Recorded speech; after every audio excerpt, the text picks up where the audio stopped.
Hello everyone, welcome to Krishna Coaching Center class 11th understanding society sociology की हमारी दूसरी जो किताब है उसमें चैप्टर 1 हम कंटिन्यू कर रहे हैं और हमारा टॉपिक चल रहा है यहाँ पे कॉन्फ्लिक्ट एंड कोऑपरेशन।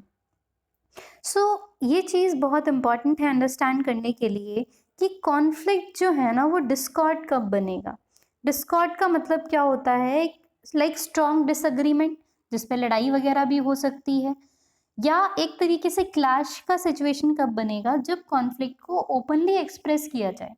अगर मान लो किसी के साथ गलत हो रहा है और वो उस चीज़ को ओपनली एक्सप्रेस ही नहीं करेंगे तो वो चीज़ कभी भी कॉन्फ्लिक्ट नहीं कहलाएगी, क्योंकि वो कॉन्फ्लिक्ट बन ही नहीं पाएगी, या क्योंकि उसके बारे में हमें पता ही नहीं है, जानकारी ही नहीं है।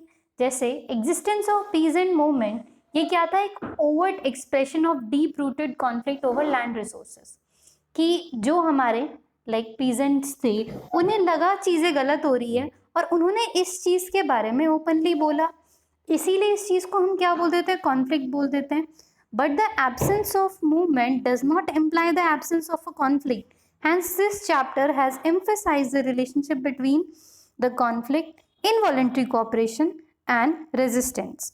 So simply अगर मान लो कोई विद्रोह कर रहा है, ओपनली अपनी बात कह रहा है, तो वो तो कॉन्फ्लिक्ट है ही है, वो एक्सप्रेसिव कॉन्फ्लिक्ट है। लेकिन अगर कोई अपनी बात नहीं कह रहा है तो ऐसा नहीं है कि वहाँ पे कॉन्फ्लिक्ट है ही नहीं, कॉन्फ्लिक्ट वहाँ पर भी है, पर किस तरीके से है वो हम यहाँ पे जानेंगे।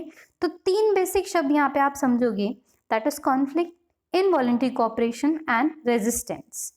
जैसे let us examine some of the conflict जो सोसाइटी में एग्जिस्ट करते हैं, एंड ऑल्सो क्लोज रिलेशनशिप जो एग्जिस्ट करते हैं between competition, cooperation and conflict. So we just take 2 instances here, 2 छोटे से एग्जाम्पल लेते हैं। First is the family and the household. पहला क्या है कि फैमिली है, हाउस होल्ड है। सेकेंड क्या है, लाइक लैंड बेस्ड कॉन्फ्लिक्ट, कि जी जमीन जायदाद किसकी किस तरीके से बटेगी वगैरह वगैरह। अब ट्रेडिशनली जो थी वो फैमिली और हाउस होल्ड को बहुत ही हारमोनियस यूनिट कहते थे, कि हाँ सब लोग बहुत मिलजुल के रह रहे हैं, अच्छा खासा कोऑपरेशन हो रहा है, जो उनका डोमिनेंट प्रोसेस था। And the altruism the driving principle of human behaviour, यानी कि फैमिली में तो जी लड़ाई हो ही नहीं सकती, होगी तो शांत हो जाएगी और सब मिल बांट के रहेंगे वगैरह वगैरह, ऐसा कुछ थॉट हुआ करता था। बट लास्ट 3 डिकेड्स में एक great deal of question arise हुआ है बाय फेमिनिस्ट एनालिसिस। मतलब जो बेसिकली महिलाओं के राइट्स की बात करते हैं, उन्होंने कुछ पॉइंट्स, कुछ मुद्दे उठाए, जैसे कि scholars such as Amartya Sen, उन्होंने नोट किया the possibility of enforced cooperation. Enforced cooperation मतलब लाइक कॉपरेशन करना पड़ रहा है, या हम लाइक ना चाहते हुए भी थोड़ा बहुत कर रहे हैं कॉपरेशन। जैसे कि not only do the different parties have much to gain from cooperation, their individual activities have to take an form of being overtly cooperative even when substantial conflict exists.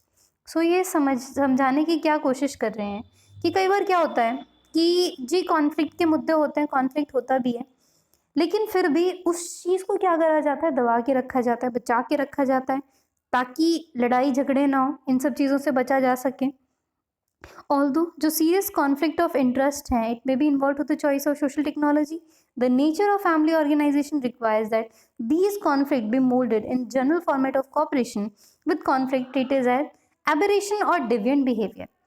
So कुछ ऐसी चीज़ें जैसे समाज हो गया, family हो गई, इसमें अगर आप बड़ों के खिलाफ कुछ बोल रहे हो या कुछ ऐसी चीज़ें करने जा रहे हो तो समाज में उसको ऑटोमेटिकली बुरा मानते हैं। तो लोग क्या करते हैं, कई बार वो फैसले नहीं लेते। जैसे हमने पहले भी एग्जाम्पल में देखा था कि प्रॉपर्टी राइट्स, की फीमेल का भी इक्वल प्रॉपर्टी राइट होता है जो फादर की प्रॉपर्टी है उसमें, बट वो मोस्टली क्या 99% ऑफ द वुमेन वो डिमांड ही नहीं करती, 99 क्या 99.9%।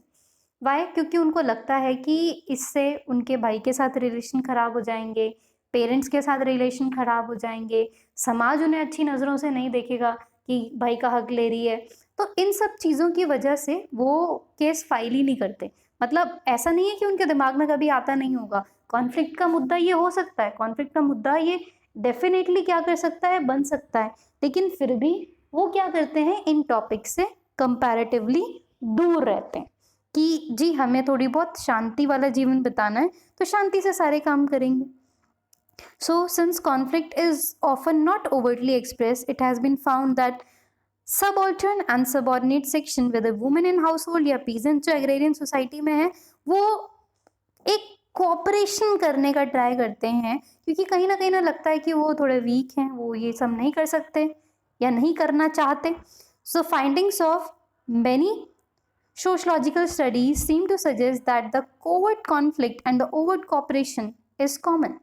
So वो सिंपल क्या बोल रहे हैं, ऐसी सिचुएशन में जो कॉन्फ्लिक्ट होता है वो तो कोवर्ट होता है, छुपा हुआ होता है, और सामने क्या दिख रहा होता है, ओवर्ट एक कोऑपरेशन टाइप की चीजें, कोऑपरेटिव बिहेवियर हमें दिख रहा होता है. So the extract below draws out many studies on the women behaviour and interaction within the household. So इस एक्सट्रैक्ट को हम देखते हैं थोड़ा कि material pressure and incentive on corporate extend to distribution of the little evidence of over conflict. So instead there is hierarchy of decision making, needs, priorities, hierarchy to which both men and women appear to subscribe. तो क्या करा हमारे समाज ने कि रोज रोज की लड़ाई से बचने के लिए ना समाज ने एक हिरार्की बना दी कि तुमसे ऊपर ये, उससे ऊपर ये, तुम्हें उसकी बात माननी है, उसे तुम्हारी बात माननी है, ताकि एक तरीके से कॉन्फ्लिक्ट तो रहे पर कॉन्फ्लिक्ट कैसा रहे, कोवर्ट रहे, छुपा हुआ रहे. सामने ओवर्ट क्या दिख रहा है, कोऑपरेशन दिख रहा है कि अगर मम्मी पापा ने बोला है तो बच्चे को मानना चाहिए, बच्चे को मानना पड़ेगा. सो इस तरीके की चीजें जो है वो हमारे समाज ने बना के खड़ी कर दी है.